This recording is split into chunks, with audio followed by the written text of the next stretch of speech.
Today's question is from Drama Llama. Explain the difference between mortgages, equity lines, and HELOCs, and how many different ones can you have on each property at once? Okay, first and foremost, all three of those things are mortgages. The mortgage document is the document that the lender files at the courthouse that basically says, hey, if you quit making your payments, we're going to sue you and get that house back from you. That's the mortgage, you know. So equity line, a HELOC, second mortgage, whatever, they're all mortgages. But I think I know what you're asking. Explain the difference between the first mortgage and an equity line and a HELOC. All right, well, first and foremost, an equity line and a HELOC are the same thing. HELOC, H-E-L-O-C, stands for Home Equity Line of Credit. So it's an equity line. It's a line of credit secured by your house. A HELOC is a little bit different from your typical mortgage in that it's literally a line of credit, which means it's available to you, but you haven't necessarily taken it out yet.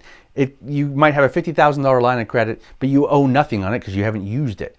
It's a lot like a credit card, but it's secured by your house. Typically speaking, the interest rate varies based on the prime rate or some rate out there that's publicly known. And you can pay it off at any time, and you can leave it for any time, and sometimes you're charged the interest. I think most of the time you're charged just the interest, but you can pay it off whenever you want. There is a fixed amount of time it's open, sometimes 10 years, sometimes 20. When it gets near the end, they force you to pay it off. That's different from our first mortgage, of course. The first mortgage, the one that you usually use to buy the house, is usually a fixed interest rate and the same principal and interest payments throughout, whether it's 30 years, 15 years, or whatever. I guess there's no theoretical limit about how many of these lines you can have in your house, but it is extremely rare to have more than two. You know, usually you have your first loan, and after that you might do a second mortgage or a home equity line.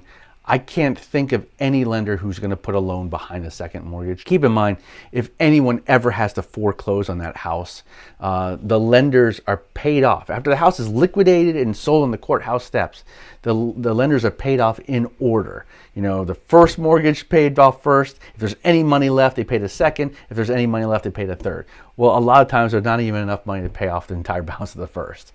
So the more loans are on there, the higher the risk they are. So typically speaking, the cap is 2.